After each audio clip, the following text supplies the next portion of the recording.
Kiran Merchant, welcome to Built to Sell Radio. Thank you. Thank you. How did you get into aviation consulting? By fluke. Basically, I'm a kind of architect by profession, by education. I had come to the United States to do my master's in architecture and urban design. Before that, I had my own practice back in India, which is where I grew up in Mumbai, and always wanted to plan to go back to India. Where what happened was that I saw a position at TWA, which is for the younger audiences may not know what TWA is. For you and me who know that TWA is one of the giant airlines that actually legacy airline that actually changed the history of jet aviation. TWA had a very interesting airport terminal in JFK, which was designed by a very famous architect, which I had studied all my life.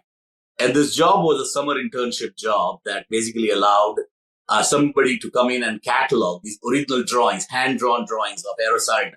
And for me, it was like the opportunity of a lifetime.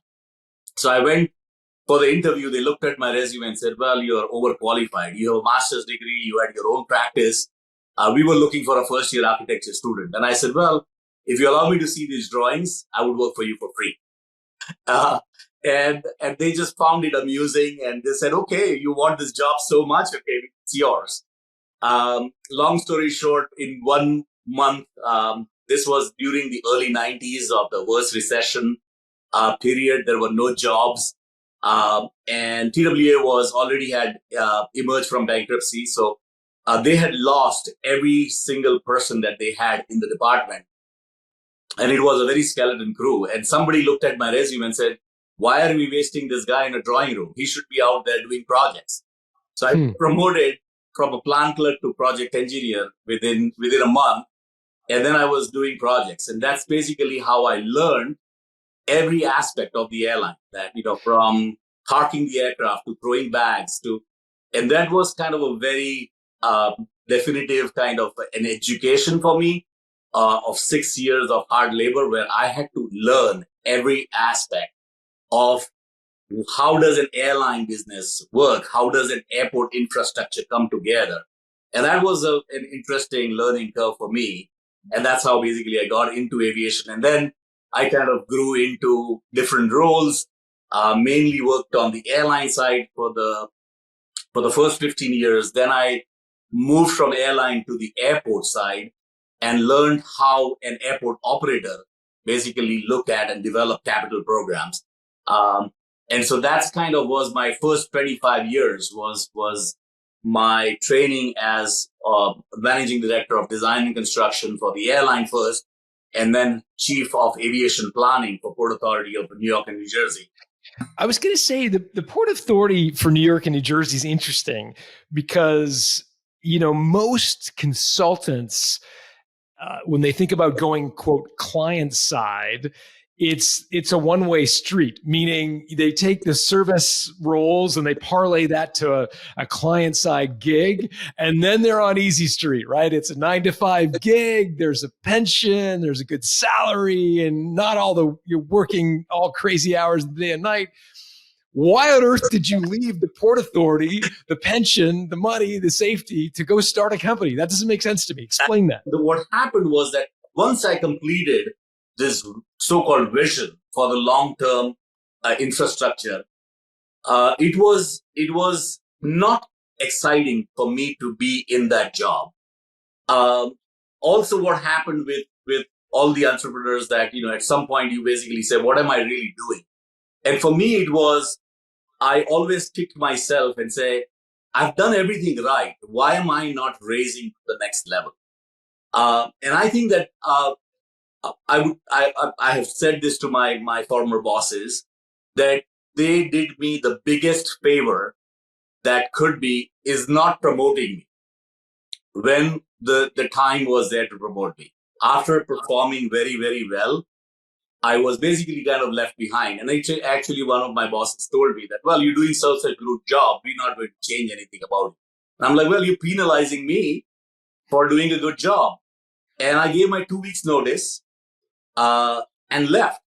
Not because I do tell them that had you given me that $8,000 promotion, probably I would have still been working for Port Authority. Was that it? 8 grand? Yes, that's basically Yeah. because they have these tiers, and then you could. So yes, I would have basically made $8,000 more. I think you might have made a few more dollars out of Mav. I'm just guessing, putting a few yes. a few different disparate pieces of information together. So tell me about Mav. How did this business get off the ground? Sure. What does Mav do? So Mav it stands for Merchant Aviation, and we kind of lovingly kind of made the short form of Merchant Aviation as MA. And then we basically were joking around, my wife and I, who started the business, on our dining table. We're like, well, what is Merchant Aviation? We need to have something short form. And we said, MA. And I'm like, no, MA sounds like Master of Architect, Master of Accountant. I'm like, no, it has to be something. So I said, okay, M capital, A capital, V small. And then I said, yes, we're going to call ourselves MAV. And my wife said, why MAV? And I said, Top Gun. I said, the character of Tom Cruise basically calls himself Maverick, and everybody calls him Mav. So I said, we are going to be the Mavericks of aviation infrastructure industry, and we'll call ourselves Mav. So okay, but wait a minute. If I'm running an airport, I'm not sure I want the Maverick. Was that a problem to have that branding, or did it help you? Because frankly, you're thinking you're probably really super risk averse. If you're running the Port Authority of New York, New Jersey, you want don't you want the traditional stuffy architects? Tell me more about that. And that is so funny that you ask, because that is what really made our brand recognizable, because of not being the sugarcoating consultants who will tell you what you want to hear. And this has been kind of the reputation of my personal reputation and the company's reputation all along, where we were very honest and forthcoming on what did not work. And not everybody can basically sit there and take the criticism, but those are not the clients for us. The clients who have been loyal to us and have given us work, they have actually told us that we want you to come in and kick the box and shake things up, because we want some out of the box thinking. And that is something that I have been very fortunate to find people who have worked with me as part of my team and my clients, who have always encouraged us to think outside the box, being able to kind of really come up with innovative solutions. And that is how we basically kind of survived all this time. So what MAV does is that we are purely consultants on airport infrastructure development. To make it easy, I say we design and build airports. And partly it is over time we develop our service offering, where airport infrastructure is very complicated. 99% of the people who fly, they don't have no idea what it takes to basically run or develop an airport infrastructure. But everything from the time you enter the airport road all the way up to 30,000 feet up in the air is all related to airport infrastructure. And we are one very unique firm that actually kind of provides this entire spectrum of holistic services from the entrance all the way up to 30,000 feet up in the air. So if I needed a new terminal, I'm in Toronto, so we were going to create Terminal 5. You would come in, vision the project, scope it out, design it, create the architectural drawings, engineering, compliance, legal. Actually, would you also subcontract the actual construction of the project? Sometimes we come in and we just basically are the strategic vision planners who come in and actually give you a holistic view of what a 30-year plan could look like. In fact, it's a traditional consulting in that regard. That's right. It's a purely service based business, and so what we sell is basically the man hours. And then, did you mark up the construction? So no. So the only thing that we do not get involved is construction. Okay. And the reason why we stayed out of the construction is because that requires a very different type of a team. Mm. And we made, at a very early stage in our discussion or in our development, we made a decision that that was a practice that is extremely risky, needs a very large team, and we did not want to go in there. So over time, merchant aviation found a niche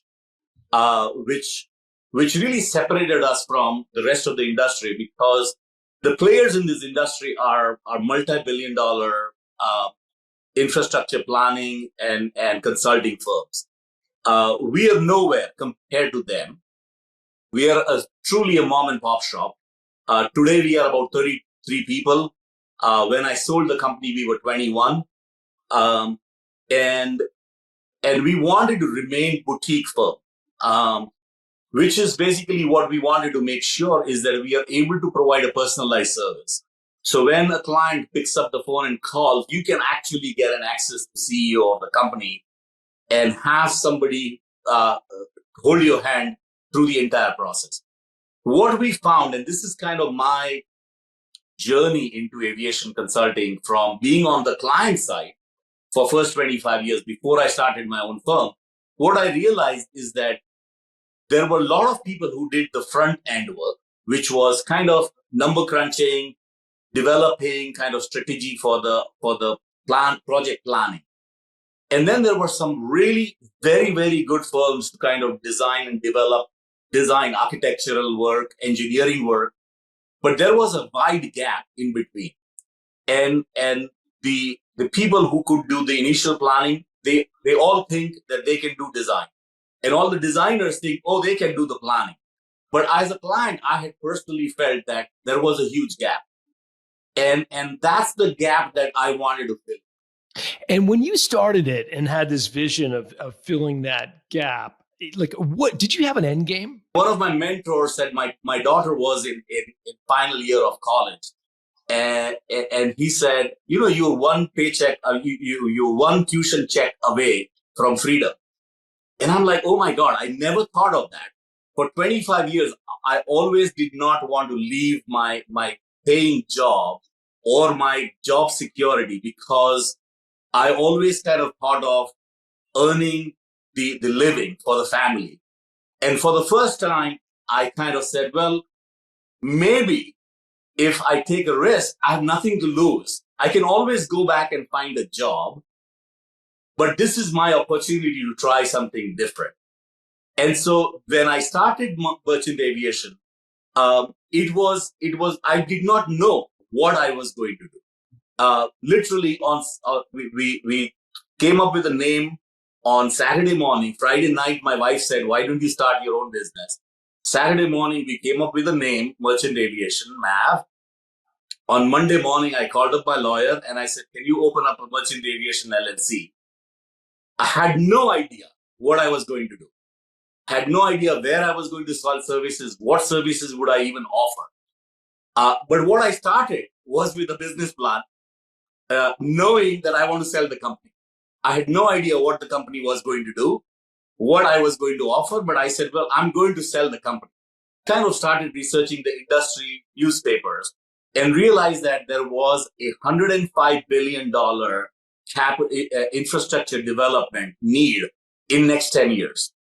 And so I said, okay, if there is a $105 billion need, if I take 1% of that and start pursuing that 1% of that, and if I get 1% success, my company could be worth $10 million.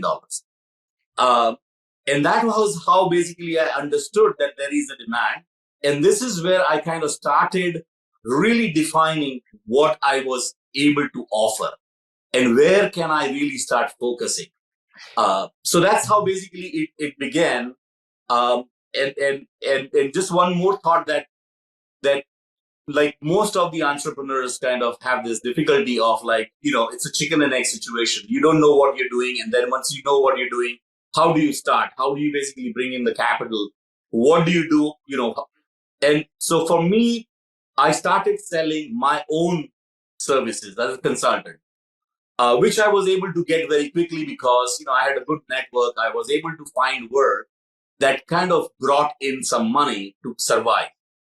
Um, and what I realized that very quickly that this was an unsustainable model because it was great. I was making a lot of money, but I realized that if I want to scale up, I have to clone myself. And one of my clients said, Kiran, the good thing about your strength of merchant aviation is that everybody wants to work with you. He said, the biggest weakness that you have is that everybody wants to work with you, Kiran Merchant. And he said, you only have 24 hours in a day and you will never be able to kind of get out unless you scale up. And that kind of started kind of turning the wheels in my head and saying, well, I need to have employees. So I did not have the money. I had sufficient money to be able to kind of just do the basic operations. I hired my wife as chief operating officer, who was also not getting paid. And I said, well, you basically try to develop the processes and I will go out there and get work. Um, as consultants, you need to basically sell man hours. I did not have the money to go and hire people. So I went out and spoke to some of my very talented friends who had retired from Port Authority or from the airline business. And I said, look, I know that you don't want to work. You make enough money through your pension and your 401ks. But what I can offer you is interesting projects. Would you like to work on some interesting projects? And you decide whether you work for 2 hours a day or 20 hours a day. But I would like you to basically come in and actually help me develop this business. And they were all excited because they all knew that I was good at selling. I was able to kind of think big. And so they said, yes, we don't want to basically get involved in business development. We will not get involved in financing. Will not give you any money. You may not pay us, that's fine. But if you pay us, that would be great. And so on day 15, on my website, I had 7 people, including myself. And the combined experience of my team was about 250 years. And wow. It looked big, but they were all like consultants who basically, and so that kind of really put us on the map because people who started looking at it was not just looking at me as one individual, but now as a team.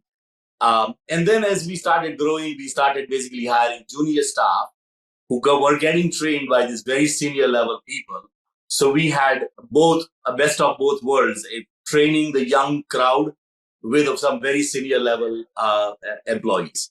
I love this. And I think you were a pioneer in what will become a really interesting business strategy, which would be, engaging people who are semi-retired in a creative way, keeping them obviously very dynamic in the way you have to manage them, but I think tapping into their experience. I want to go back to something you said earlier, though, which was that you wanted to start this business to sell it. And I'm just curious as to what was driving that, because for a lot of people, quote, in the second half of their career, which it sounds like you were at the time, their goal is to put out a shingle, be a consultant, but they're very risk averse, and their vision is to kind of stay busy. What was the idea behind wanting to sell? What did selling mean to you at that time? Sure. So there were 2 parts to that. One was basically I had worked and I had seen people during my earlier tenure that had started companies, who were entrepreneurs, who were running good companies. But they were kind of either stuck with that for their entire lives. And when they passed away or when they retired, their companies invariably collapsed. Or some of them basically just they just passed on their name. And so for me, it was not about leaving a legacy. For me, it was about getting something started, handing it over to the right partners who can then grow and develop the vision that I have, and continue to kind of develop that further. That was one part. The second part of my personal life is basically it is an interesting life because in addition to being an architect, I am also a filmmaker, producer, director, and I've always straddled two horses my whole life. As I was growing up as an actor, as a director, my dream was always to be good to join film school and become a filmmaker. I did not get into film school, so I ended up in architecture. Uh, and then found out that some of the greatest architects or greatest filmmakers were also architects. So I said, okay, I did not land in too bad a position. Uh, Long story short, 10 years later, I came to New York to do my master's in architecture. And I went to Pratt Institute, and I actually realized that Pratt had a film school. So I dropped everything. I went to the dean of the film school, and I said, you know something, destiny has brought me here. I'm quitting architecture today, and I'm basically going to join film program. And he said, no, not so fast. He said, you think that you could be a filmmaker, but you may not be a filmmaker. So why don't we just basically give you one class and see what you can do? Well, 6 months later, he basically offered me a Fulbright scholarship. And I ended up basically getting my second bachelor's in filmmaking. But he put one condition, and he told me, Donald Pitcock, who was the chair of Pratt's film program, and he said, one day you will thank me. But he said, the only way I'm going to give you this is that if you cannot quit your graduate studies, you have to complete your master's program in architecture. He said, I'm not going to let you walk away from something where you invested so much time. And I said, well, I don't have time. And he said, well, you have to figure it out. So I took 27 credits every semester, doing 2 degrees simultaneously. And I still remember that basically when Don told me this, he said, someday you'll thank me. Where, as you know, filmmaking is a great, but only 0.01% people actually succeed. It's a labor of love, and you know, so I had to rely on architecture to kind of make my living, and do filmmaking as a passion. So coming back to selling, was that my aspiration was always at one point I wanted to be a full-time filmmaker. So this was a mercenary thing, right? This was like, I want to start a business, I want to sell it, and I want to go be a filmmaker. That's right. That's right. And I wanted to did not want to be a struggling filmmaker where basically I had to do any job because I could not afford to be selective. And I'm like, I'm going to make enough money that is going to help me survive. I don't need to be rich. As long as I basically don't have to have 9-to-5 job, and I can focus my full energy on being a filmmaker, even if it is starving filmmaker, I'm okay with that. But that's what I wanted to do. And I also, one of the other things that what I had told my wife when I was 45, I said, I'm going to retire at 55 and I'm going to become a filmmaker. And I told her, I said, whatever happens, wherever we are in life, I'm going to quit everything and I'm going to basically become a filmmaker. I said, if we don't have money, we're going to sell our house and move into a studio or an apartment. But we're going to do this thing. So be prepared that at some point I'm going to do this thing. Again, it was all manifestation because I retired when I was 56. And I sold my company when I was 54. But it was basically kind of the idea of selling was not to become rich or make a ton of money or anything of that sort, but it was to pursue a higher purpose in life that would make me happy, allowed me the freedom of being able to do what I wanted to do. And so I was just fortunate to be able to find, and everything just aligned correctly that I was able to sell my business. I love this story. We talk a lot about this idea of pull factors, but the people who generally are happiest with their exits, they're not just leaving something, they're going to something. And so in your case, you've done an amazing job of visioning the future. But we got to go back a little bit to some of the practical stuff that you did to make this business sellable. Yes. One thing that strikes me is your name is Kiran Merchant, and the company was Merchant Aviation. Yes. What impact did having your surname in the company name have on your ability to separate yourself personally from the company? It is a very interesting question, and that was very, very important. So the name I picked, Merchant Aviation, and again, it was Friday night after a couple of drinks. My wife and I were just basically throwing ideas, and the reason why Merchant Aviation stuck was because it did not, even though it had my name, it had a nice ring to it. Merchant of Venice, Merchant Navy, so that kind of had a good ring to it. So that we went after that because of that.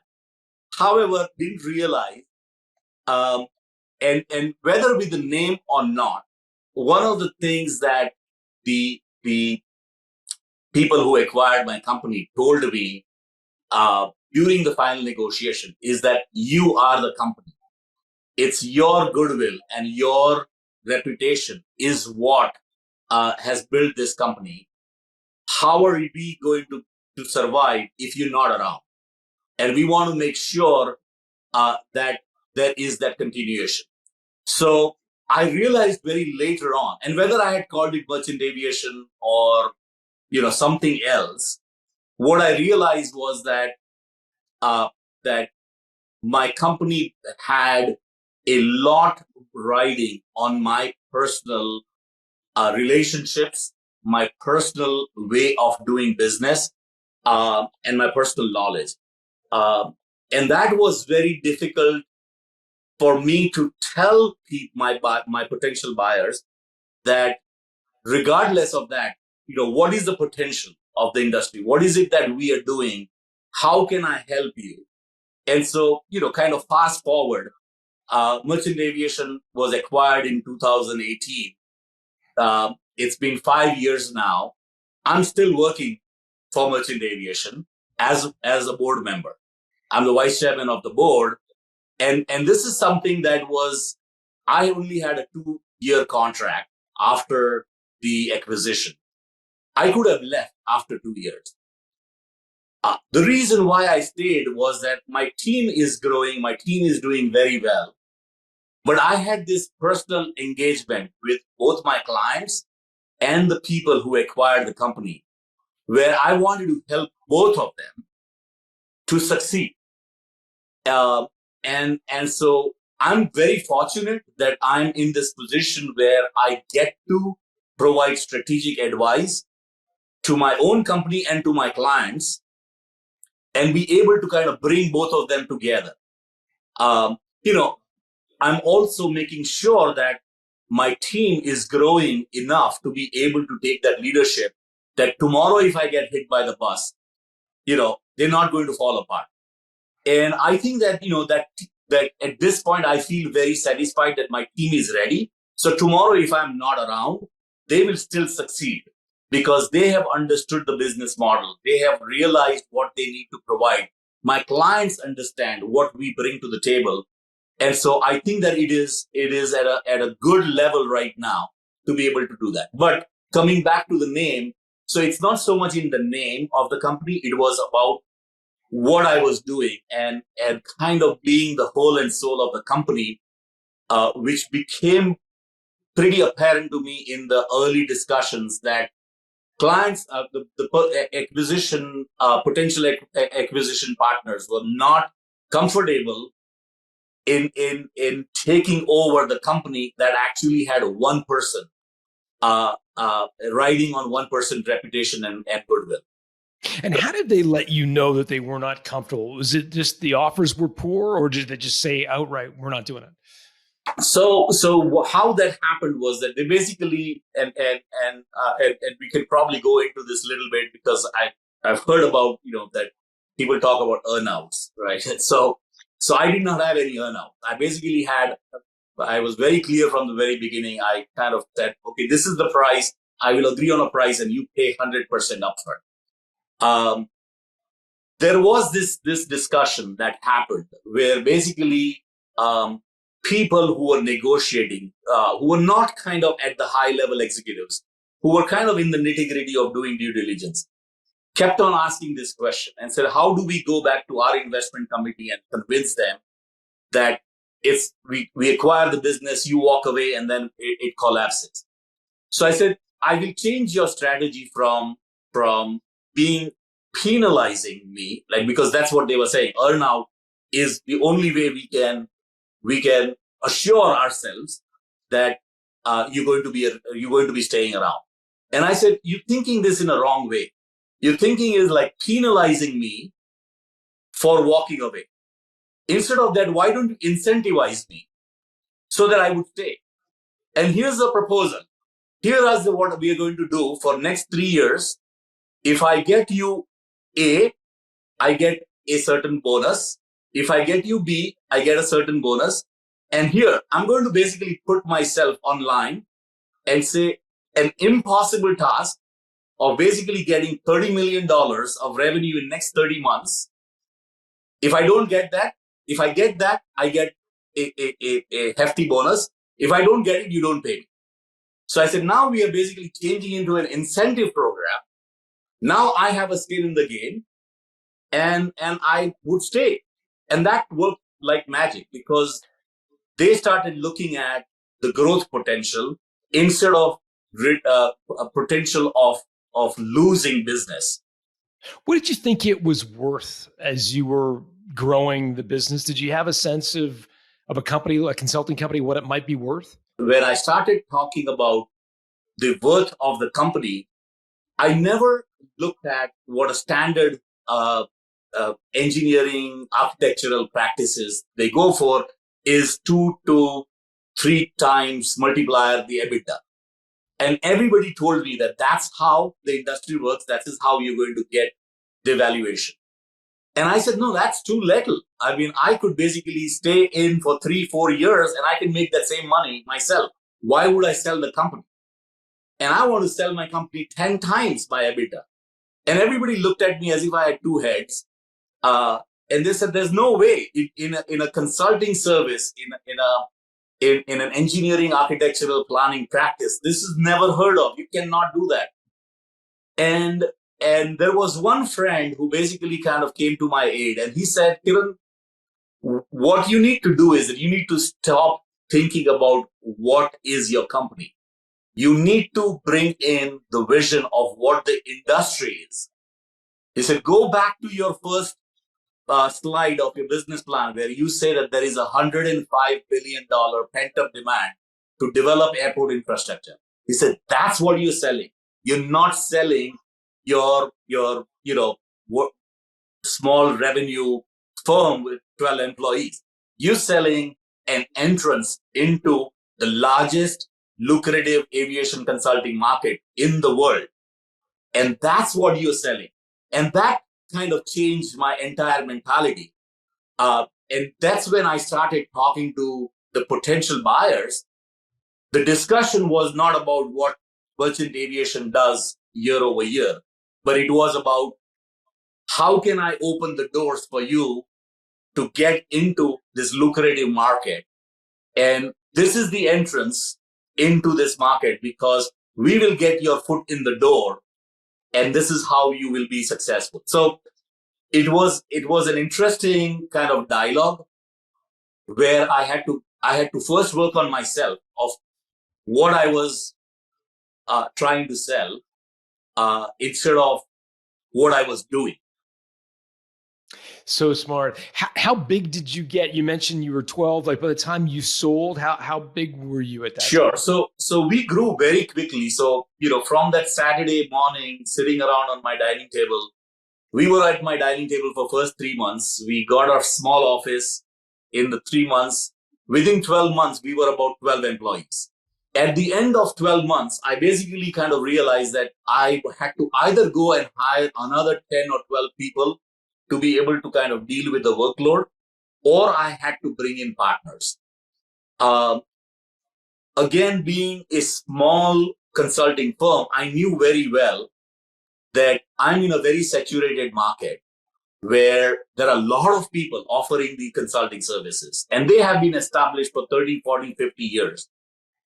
If I went to them, they would be very happy to help me for the first month, but they would basically cut me out by the second month and take over the project and say, well, okay, Kiran does not have the horsepower to be able to do this. We're going to do this. So I had to be very strategic in terms of finding the partners. And in my initial dealings, I had dealt with the company called Airport de Paris, called ADP, Group ADP, which is one of the world's largest airport operator. But they had their own subsidiary of engineering and planning airport infrastructure. And I had dealt with them during my some earlier dealings. And I knew that they did a very important and very different work. So I flew down to Paris. I met with the CEO of ADP Engineering. And I said, look, I have a proposition for you. I'm running a company. I need support. I would give you work. You become my subconsultant. They looked at me and said, who are you? Like, you know who ADP is? And I said, I understand this. So, well, if you want, we can basically be in the United States tomorrow. And I'm like, please go ahead, try it. I said, I will tell you one thing. I know that you have tried to be in the US market and have not been successful. And I said, I'll tell you why. It's because of my competitors who will never allow you to be successful in the US market because they don't want people coming from outside. So I said, you have three choices. I said, either you do a joint venture with somebody like me, or you go ahead and put a team of 10 people and do a marketing for about 5, 6, 10 years. You may be successful, you may not be successful, or you acquire a company like mine. I said, you have only three options. I said, I'm offering you something that we need to work together, and you have nothing to lose over here. You'd have no risk. You will be able to work in the US market, be able to build a portfolio to say that this is what you're doing. And this is something that will be a kind of risk-aversive approach for you, because you're getting the first project, without spending a single penny on marketing dollars. When you made that proposal to ADP, or you laid out those three different routes they could choose: strategic partnership, take the long road and spend 10 years slugging it out, or acquire a company like yours, did you know at that time you wanted them to pick door number 3? So I can tell today that was one of my strategies. I would have never accepted it, or never actually kind of confessed that that's what basically my approach was. But yes, when I flew down to Paris the first time, I always had this feeling in my head that I want these guys to acquire me someday. And it was interesting because that business plan I talked about, I did show it to the CEO of ADP Engineering at that time. And I said, here's what the potential is in this market. I said, you can choose not to be in this US market, but I will tell you one thing. You will be leaving 50% of the potential revenue at the table, because US aviation market is 50% of the entire global aviation market. So I said, not being in US basically leaves you kind of not able to grow. So yes, you can be in globally a mega company, but if you're not in the US, you're losing this market. And I said, what do you have to lose? You have nothing to lose over here. I'm hiring you as a sub-consultant. You get the revenues that you basically will be charging me. We will kind of do this as merchant aviation offering. The only catch in this is that you will sign a non-compete with me, where you cannot compete with me for 2 years after the project is over. And I said, that is for me to protect myself, because once you have the portfolio, you can say, well, I don't need Kiran at this point. And they were very honest and upfront and said, absolutely. They did not know what they were getting into. But within 3 months of me getting ADP on board, I had given them a $3 million contract in developing planning. And they were just basically flabbergasted because of that, because they realized that I had something, that they had tried to be in this market. They were unsuccessful. And within first 3 months, I was able to basically kind of show them a potential. So this was in the 15th month. In the 18th month of the company's life, they started coming to me and started talking to me and said, well, have you thought of joint venture? Are you interested? Can we maybe buy some stocks in merchant aviation? And I'm like, okay, this is working, but I was not sure what I was basically doing. And I said, well, I'm open to the discussion, but I'm not sure. Let me hear what you have to say. So they gave me an LOI, Letter of intent. a letter of intent, and then basically started doing the due diligence. And then they made me an offer, which was a standard industry offer. 2 times the EBITDA, 50% upfront, 50% in earnout. And I'm like, no, I don't think that I'm interested because this does not even cut. I'm like, I will be making more money before the deal is closed than what you're offering me. It was interesting that, it was a learning experience, because what I would say is that dealing with people on the lower scale of kind of the people who are doing purely due diligence, their job is to basically find the most effective deal. And I think that it's not that they have bad intentions, but their job is to basically kind of drill through the numbers, drill through the potential, and kind of look at it. And invariably what I've seen is that they lose forest in the trees.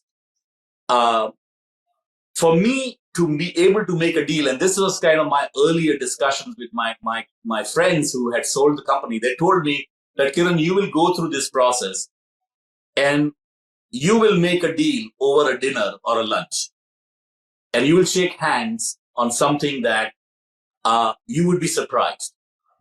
And it was absolutely true, because I had to get myself in front of the entrepreneurs in that company to tell them the potential that I was basically kind of aiming for. And with them, it was a very quick discussion. They immediately looked around and said, you don't need to talk about it anymore because we understand what you're saying. And that's the reason why we are interested in your company.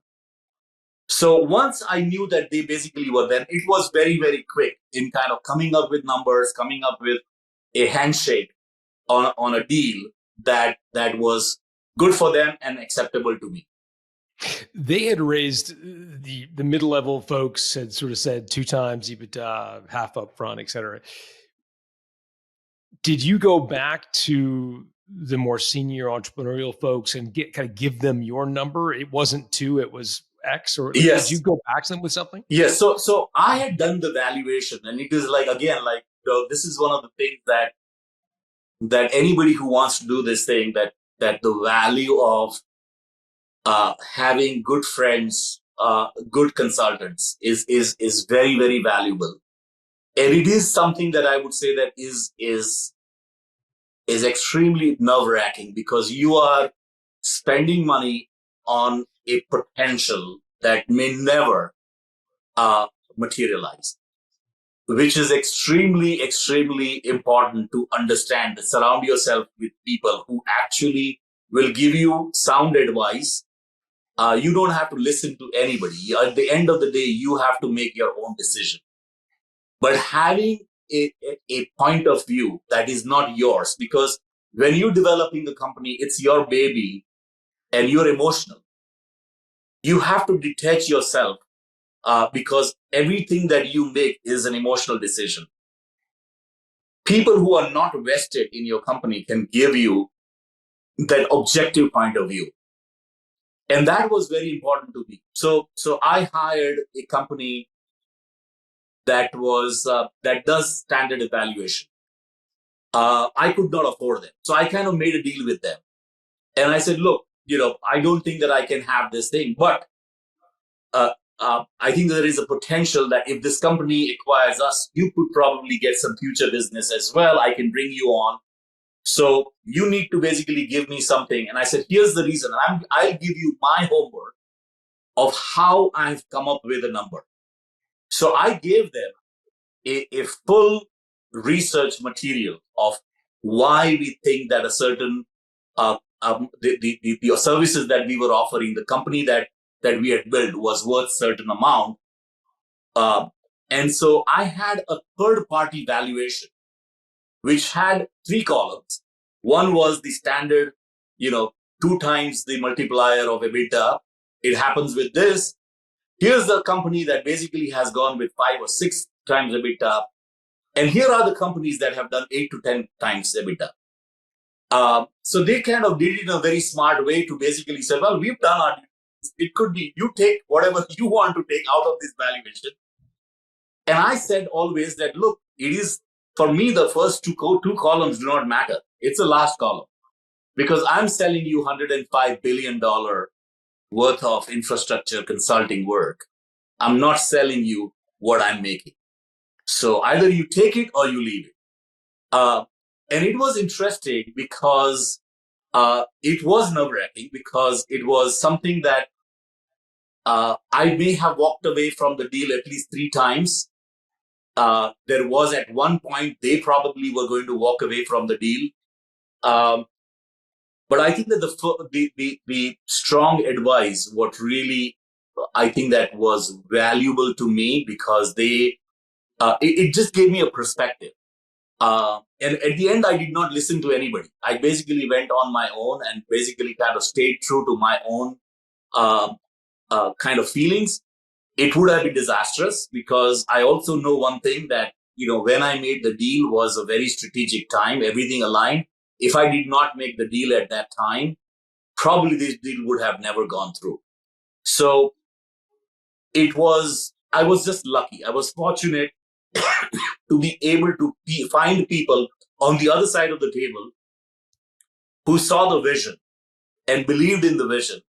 And it's not always the case. So that's what I would basically say, that anybody who's looking at that, surround yourself with people who can give you sound advice. So this consulting firm, if I'm understanding correctly, came back and said, there's a breadth of possible outcomes here. Engineering consulting firms trade at lots of different multiples. Sometimes they trade at around 2 times EBITDA. There's a group of deals in the past that have traded more like 5 and 6, and there's some that trade as high as 8 or 10. So they came back and said, they provided precedent, if I'm understanding correctly, right, of the range of possible outcomes. Right. Got it. Okay. So just one thing that I would basically add to this also is that when I started talking to my close friend, and my wife was the one who basically said, you need to talk to this person and bring them on board, because they have done this in the past. And he told me one thing very importantly, and I kind of asked him, because he was in IT and tech. And I said, I hear everybody saying that, it is certain times multiplier to the existing EBITDA and all of that. I said, how does these .com companies, who basically have no employees, not a single penny in revenue, some cockamamie idea on paper, and they sell themselves for billions of dollars? How is it possible? And I said, I want to do that. I don't want to basically fit in a box. And he said, and that's when he said that you need to sell a potential of what you can do instead of what you're doing today. So that was another thing that basically kind of was when the company came up with valuation, the last column was about the potential. And that was something that was a struggle to convince the buyers that that's the way you should be looking at. And how did you do that? What did you, first of all, show them the PowerPoint with the 3 potential outcomes? So you kind of were transparent about it. You said, this is what our consulting firm has come back with. Yes. So the mid-level management people who were doing the due diligence, they were very, very thorough. They were very specific, and they did everything correct. So in a normal circumstances, they would have been right. But they just couldn't see beyond, because their job was to say, I'm not going to look at what is a potential. I'm going to look at what have you done. He said, as it is, an 18-month-old company is too young for us to even look at. We should not be basically kind of acquiring company that does not have any track record. So they were doing their job. For me, it was that's the reason why I had to get to the more senior level executives who I knew that were the ones who were going to make the deal at the end, to convince them what was the potential and actually show them that bigger picture. How did you do that without pissing off the middle manager people? Oh, you're effectively going around their back. Yes, and that was very important because you're absolutely right. It was basically they had assigned a person who basically was going to make the deal, was responsible, and I talked earlier about penalizing versus incentivizing, and in fact, basically kind of increasing the valuation more than what they were offering was something that was part of the strategy. What I did mention to them, because it was, I told them that why it does not work for me. And they did tell me that, how would we go to our seniors and basically tell them, that this is what we're doing. I said, can you do me a favor and can you allow me to be able to convince your seniors? Because your job is to close the deal. I would make you look, I would give you the deal, but on my term. And this is, if your seniors come back and say that we're not interested, it's fine. But allow me to be able to kind of do that. And that was what basically, so I was very open and transparent with them. And they were very confident that nobody is going to give me the time of the day to basically convince them. But it was amazing to be able to talk to these people. And in fact, I feel so strong. The reason why I'm still engaged with the company is because I know that they are this amazing company that have done some amazing things around the globe. And they were the entrepreneurial spirit and kind of our spirits aligned together. So, I kind of tapped into that and I said, I gave them their own deals that they had made, which were in billions of dollars, other acquisitions. And I said, look, here's the reason why you did this thing. This was the risk. I'm like, what you're talking about with me is, it's not even a drop in an ocean. So I don't think that we should be talking so much about it, because you're losing money every day that you're not actually acquiring the company.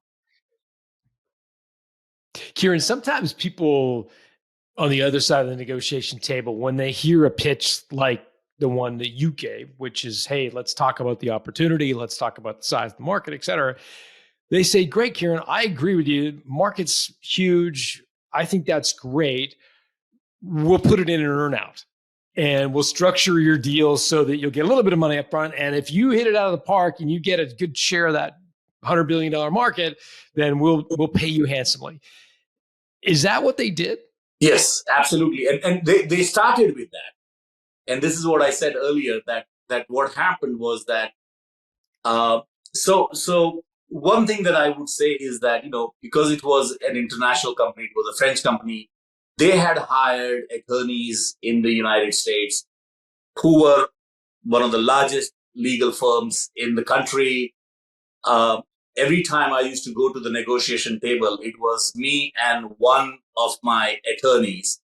And I had advised him that you will not talk, you will not negotiate. I will be the one who's doing all the talking. You just tell me what is doable or what is not doable. After the meeting, you will not contradict me or second guess me in the meeting. It was very interesting.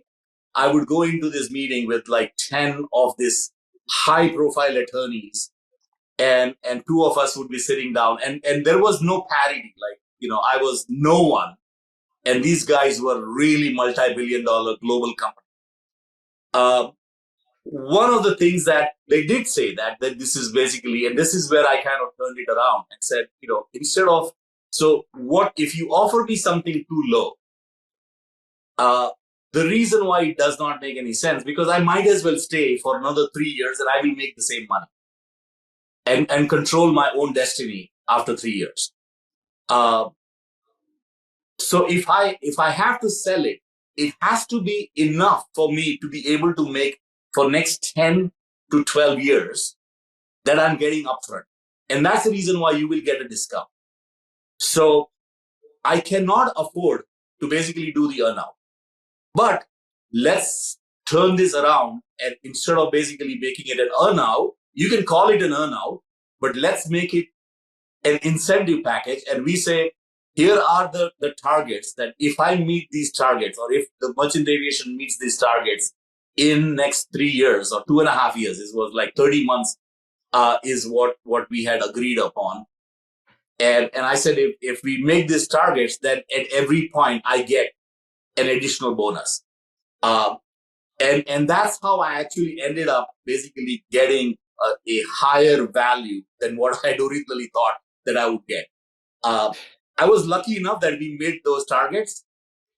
One target, the final target was almost impossible, but it was literally, we made that target like a month before the 30th month.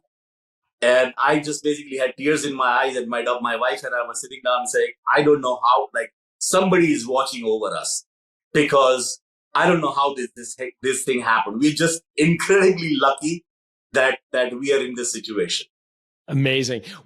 If you could proportion it for me, like in terms of the total compensation you earned out of the deal, what proportion would have been, basic, what people call it a downstroke, but basically paid at closing, versus the variable bonuses that you earned for hitting the targets? Like, are we talking like 30% more because you hit the targets, or? So yeah, it was about 25% more. Okay. 25% more. And that was one of the things that what I had in my early discussions with all my friends who had sold the company. The reason why I wanted to stay away from earnout was because I had heard these stories number of times that people get dissatisfied, they walk away sooner than their term, and they leave the money on the table. I had heard that story time and time again, and I said, I don't want to be in this situation. If I don't get the bonuses, I can deal with that. But I cannot basically not get my basic terms, that my base value has to be upfront. And that is the only way I would accept the deal. And I think that for me, it worked out. I don't think that it works out every time, but because I kind of gave them this confidence that I will stay and I will help you grow. And if you grow, you pay me the bonus, which was kind of a decision that was kind of, they could relate to it. They basically saw that I have confidence in what I'm selling, and I'm willing to put my money where my mouth is. And I think that basically worked out for both of us.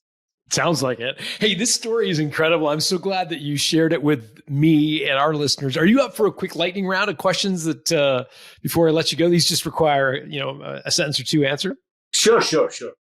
Okay. It sounds like you dealt with lots of different outside folks. Was there a slimy trick that any acquirer or investor tried to play on you in the process of getting your company, either a share of your company or all of your company, for less than it was worth? So, for me, I did not have any slimy kind of approach. It was very clear, very specific in terms of, this is the industry standard, this is how the acquisitions take place, and this is what we are going to follow. So they had their very standard formula that they were following. And I knew that formula existed. And I knew that from all my friends that basically that is the only way it will work. It was working on myself first and then convincing them of an alternative. And I think that it worked out because they were international company. They were not a local company, because I had three potential buyers. And this is an important point, that basically why I stayed true to the people that I wanted to sell the company from the very first day, before I even kind of went into the market. And that was ADP, was because I have been on the receiving end of consulting services. And what I did not want to do was that I did not want to get acquired by another consulting firm who was just basically going to offer the same services. And so for their, the incentive was to basically get the accessibility to my contracts, would be their intention of acquiring the company. Versus I wanted to make sure that it worked for my own employees, it worked for the purchaser, but most importantly, it worked for my clients. And that was a very important point that I wanted to bring, which was in consulting firms, as you probably know, that when you sign a contract, for any material change, the client has an ability to cancel your contract. So one thing that I had to do was that I had to prove it to the buyer first, and then to go back to my client that none of these clients are going to cancel the existing contracts. And I had to go to all my clients, each one of them, and actually tell them and convince them that, look, I'm bringing in somebody who is probably one of the top class companies and airport operator in the world. By merging with them, I'm giving you best of both worlds. You will get this boutique services that my company have been offering with a giant parent company that will provide you with services from global team. And I said that none of my competitors will ever be able to provide. So I said, by doing this thing, that, allow me to do this thing, because this is good for me personally, but it is also good for you. And I said, we're bringing in a new blood into the market that would not be existing. So by me making this deal, I'm bringing in the top of the line consulting firm who's actually a client first, who is an airport operator first, and provide you with the services because from the user perspective. And this is a unique proposition. And that is what has won us all these projects today. When you just described that situation, you made a slight, I'm not sure if it was a slip of the tongue or variation in what you described, which was, if you allow us to merge with ADP, and up until now, we've been talking about selling your business and getting acquired. And all of a sudden, the word merger is a little softer. Yes. Did you intentionally use the word merger as opposed to getting acquired? And if so, why? Yes. And the reason why I basically, kind of use merger, we still basically kind of, we use acquisition and we use merger, in different contexts, even today.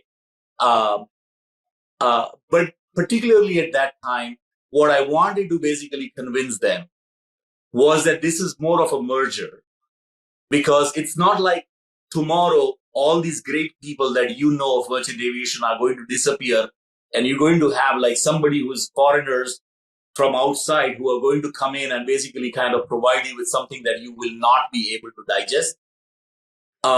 It's truly merging of two philosophies, merging of two very, very specific, dynamic kind of best of both worlds, that, that you will get this services as a boutique firm with 7,000 employees in the back who could be activated within hours of your need. It sounds super compelling. Yeah, it sounds super compelling. What was the biggest mistake that you made personally in the process of exiting your company? If you had it to do over again, you wish you could sort of do this differently. The biggest mistake, I think, that what I did was I did not plan after my financials after the acquisition, after the deal was completed. And I think that is one place where I would say that if I were to do it again, I had planned everything up to the acquisition. I did not plan after the acquisition, and mainly my financials. Tell me more. How did that, like, you had a big check in your hand. How does that, what could possibly go wrong? So the first is that, basically I literally cried, and I'm not joking. I cried when I wrote that first check to IRS for my taxes.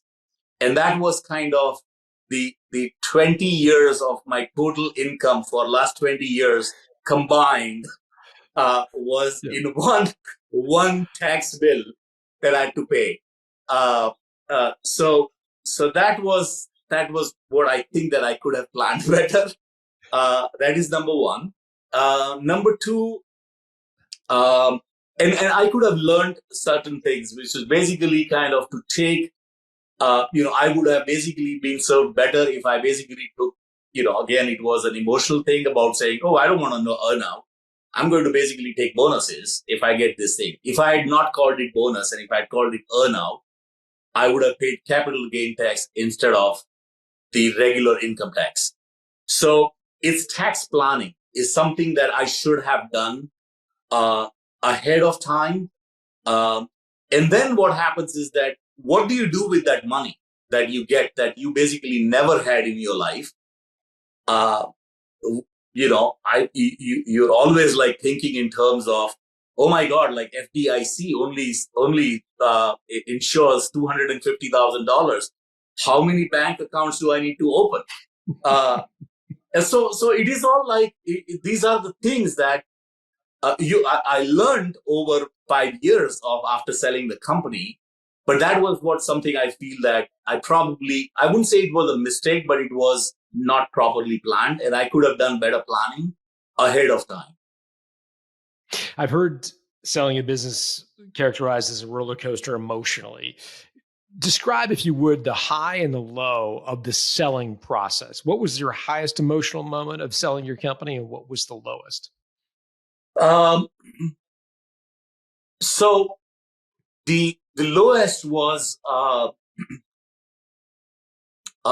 it was interesting because my counterpart, the CEO of the engineering, ADP Engineering, uh, uh, was a wonderful human being, and somebody who basically kind of I made the deal for, was the former second top commander in French armed forces, retired, was a fighter pilot. And I used to tell him about why we call ourselves MAV. And I'm like, you are actually a MAV. You are the Top Gun. And we were standing at the top of Arc de Triomphe in Paris. And we had series of negotiations that did not go well.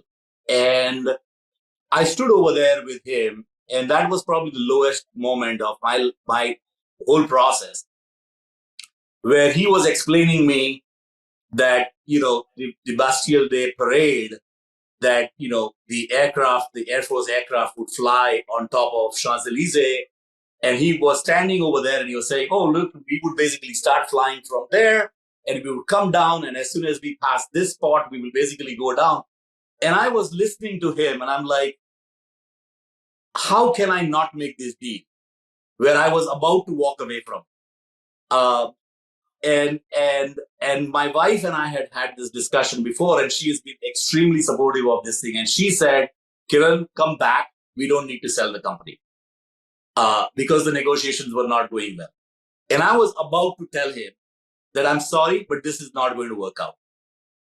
And I told him a year after the acquisition was complete, I'm like, Gracia, on that day, if you had thrown, after what you told me, that what you were doing for year after year, if you had given me half the money, I would have taken it that day. Because I just was in complete awe that I'm standing next to somebody so great. How can I basically refuse anything? And he said, well, I should have basically kind of looked in your eyes and just pressed the buttons at that time. So that was the lowest time. The highest was basically, I would say that kind of obviously getting the check in the hand, up until that point that you always keep doubting yourself. You uh, never thought that you are worth uh, uh, this, and like everybody else, I had struggled for 30 years and never got anywhere in life. And I started doubting myself. Am I good enough? And you never believe that, something good can happen to you. And so when I got the check, my wife and my daughter were not with me. They were at a relative's wedding. And I called them up and I'm like, can you guys just sit down? Um, and I want you to basically open up the bank statement right now while we are on the phone. And let's just take a moment to see and let this sink in what has just happened. And I think that was the highest moment to basically kind of say, well, okay, we have crossed the hump. We've gone over the hump. And we are extremely fortunate to be able to be in this situation. What was your wife's reaction? I think she started crying. I started crying because we never dreamt that this could happen to people like us. So yeah, it was amazing, and I think that again it was emotional because we started the company on our dining table. Never actually thought that we would grow this big so quickly. Acquisition was just a dream. It was, or selling the company was a dream. It was not, we wanted to do something which was adding value to people around us. And that was the thinking, never thinking that, something like this could actually happen in our lifetime. A little more than the $8,000 the Port Authority refused to pay you for a raise. That's right. Yes. Should have shown them the bank account. That's right. You guys, good luck with your retirement. Yeah. Were there anybody or any resources? It sounds like you lent heavily on some friends that had sold companies. Were there other resources that you could point our listeners to that were helpful along the way of learning how to sell a company? Were there books? Were there courses? Anything that you can point folks to? So I would say absolutely. I mean, I was not prepared. I did not know anything about actually starting a company, running a company, forget about selling the company. And a lot of it was research on the web, trying to basically kind of learn or kind of drink from the fire hose very, very quickly. So, I think that I would kind of urge everybody to kind of take classes. There's tons and tons of resources. There are great books. Your book, which I read after I sold the company. You're supposed to do it the other way around, by the way. That's right. Yes. And kind of learned that, what things I did correctly and what I did not, I could have done better. So I think that is basically, I would say that, learn everything that you can. And for me, one of the things that what I had personally as a handicap, I'm partially dyslexic. I have reading disability, and that for many, many years, I realized this at a very late stage in my life. So for me, reading was very difficult. And any visual presentations like video or classes kind of really helped me. So, what I would say is that, don't just focus on your weaknesses or inabilities to do something. There are tons and tons of resources available to talk to people, to be able to basically understand this. And you don't need to know it all as you go into this thing. Be confident in what you have to offer, what value add that do you bring in. Because I think at the end of the day, it is about the value that you bring in.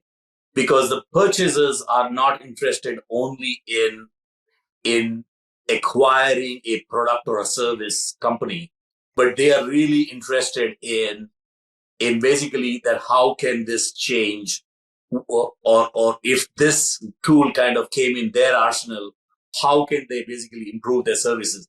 And so it is all about value-added proposition. And as long as you can basically focus on that from your day one, eventually when you want to sell it, that will be your pitch that you will be selling it to. Well said. Last question before I let you go. Did you buy yourself any sort of trophy to commemorate the win? No, I did not buy the trophy. But there were a couple of things that happened. So first and foremost was that I told you that I wanted to retire when I was 55. I sold the company when I was 54. I retired. I made the decision to retire just a couple of months before my 57th birthday. And that was, I stayed for extra year because of pandemic, because I didn't want to abandon the company during pandemic. So I stayed for one more year. Even though I had 2-year contract, I stayed for 3 years. But I was able to basically retire. And I think that was my trophy because that was something that I really wanted to do. Kind of launched a new company the day after I retired, which, by the way, is called Merchant Creatives. And that is basically to kind of go ahead and start looking at potential projects in theater and film. So I'm working on my next feature film that probably will go on set sometime in 2025. And I'm working on a couple of off-Broadway plays that I will be directing next year. You're living the dream. Yes. You're living the dream. Built the company to sell. You sold it, and now you're on to a passion project. I am so grateful that you shared your story here, Kiran. I really appreciate it. You shared a ton of wisdom with our listeners, and I'm grateful for you doing this. Thank you. I really appreciate everything. And I have to tell you that, I started listening to the podcast recently, and I just feel that there is tons and tons of information, learning from people who have done so. I'm sure that your listeners are really getting a great value. And I want to thank you for doing this, because, I'm sure that people come and tell you, but what you're providing is such an invaluable resource to people who want to basically kind of achieve this dream. So that's very kind. If people want to reach out to Kiran, I'm assuming your LinkedIn profile is the best place for folks to message you if they wanted to say hi on social media. Yes. My LinkedIn profile is active. It still has my aviation profile on it. But my company is called Merchant Creative. So there's an email to that also, so you can basically reach out to me on that as well. Excellent. We'll put the link to Merchant Creative, your email, and your LinkedIn profile all in the show notes at builttosell.com. Kiran, thanks for doing this. Thank you so much. I really appreciate it. Have a good night.